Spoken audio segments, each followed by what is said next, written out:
आइए सभी मिलकर सुनते हैं कामदा एकादशी की व्रत कथा। पौराणिक मान्यताओं के अनुसार चैत्र शुक्ल पक्ष की एकादशी को समस्त पापों का नाश करने वाली और समस्त मनोकामनाएं सिद्ध करने वाली माना जाता है। इस एकादशी को कामदा एकादशी के नाम से जाना जाता है। इस तिथि पर भगवान विष्णु की उपासना करने से और व्रत कथा सुनने मात्र से ही जातक की हर इच्छा पूरी होती है। प्राचीन काल की बात है, एक नगर था जिसका नाम था भोगीपुर।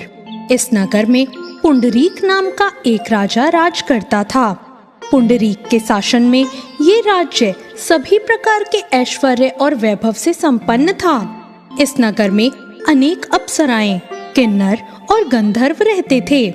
ललिता और ललित नाम के गंधर्व दंपति भी इन्हीं में से एक थे। इन दोनों पति पत्नी में आपस में इतना गहरा प्रेम था कि यदि दोनों क्षण भर के लिए भी अलग होते तो व्याकुल हो उठते।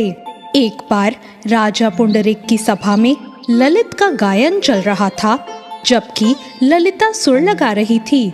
तभी अचानक उसे अपनी प्रियतमा ललिता का स्मरण हुआ, जिससे वो व्याकुल हो उठा। इससे उसको गायन के दौरान लय में गलती हो गई। तभी करकट नाम के एक नाग ने ललित की मनोदशा को भांप लिया और राजा पुंडरीक को गायन में हो गई गलती का कारण बताया। ये सुनकर राजा क्रोधित हो उठे और बोले, अरे मूर्ख, तू मेरे सम्मुख होकर अपनी स्त्री का ध्यान कर रहा है। जा, अपने इस कर्म का फल भोग। मैं तुझे राक्षस योनि में जाने का श्राप देता हूँ। राजा के श्राप के परिणाम स्वरूप ललित उसी क्षण महाकाय राक्षस बन गया। उसकी नाक किसी पर्वत की कंदरा के समान बड़ी हो गई। उसके मुख से अग्नि निकलने लगी और गर्दन पर्वत के समान लगने लगा। राक्षस योनि प्राप्त करने के बाद ललित का शरीर 8 योजन का हो गया। जब ललित की पत्नी ललिता को इस बारे में पता चला तो वो दुख से विकल हो उठी और अपने पति के उद्धार के बारे में सोचने लगी। राक्षस योनि मिलने के बाद ललित घने जंगलों के बीच भटकता रहा एवं ललिता भी उसके पीछे पीछे व्याकुल होके चलती रही। ऐसा करते करते एक बार ललिता श्रृंगी ऋषि के आश्रम में पहुंच गई।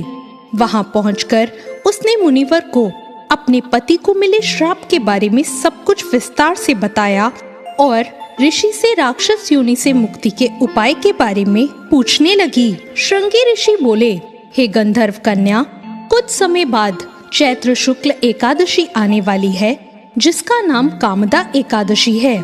इस पावन एकादशी का व्रत करने से मनुष्य की सभी मनोकामनाएं पूर्ण हो जाती हैं। यदि तू अपने पति को राक्षस योनि से मुक्ति दिलाना चाहती है तो मेरा कथन ध्यान पूर्वक सुन। तू सच्ची आस्था और विधि विधान से कामदा एकादशी का व्रत कर और उसका संपूर्ण फल अपने पति को दे दे। इससे राजा के श्राप का प्रभाव नष्ट हो जाएगा और तेरा पति असुर योनि से मुक्त हो जाएगा। मुनि के आदेश अनुसार ललिता ने चैत्र शुक्ल एकादशी आने पर सच्चे मन से व्रत के नियमों का पालन करते हुए एकादशी का व्रत किया और द्वादशी को ब्राह्मणों के सन्मुख अपने व्रत का फल अपने पति को देती हुई भगवान विष्णु से विनती करने लगी, हे जगदीश, मेरे इस व्रत का फल मेरे पति को प्राप्त हो जाए और वो इस राक्षस योनि से मुक्त हो जाएं।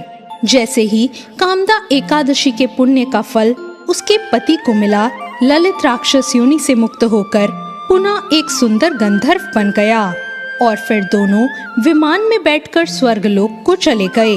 तो ये थी कामदा एकादशी की व्रत कथा। आपको ये कथा कैसी लगी कमेंट करके जरूर बताएं। साथ ही मेरे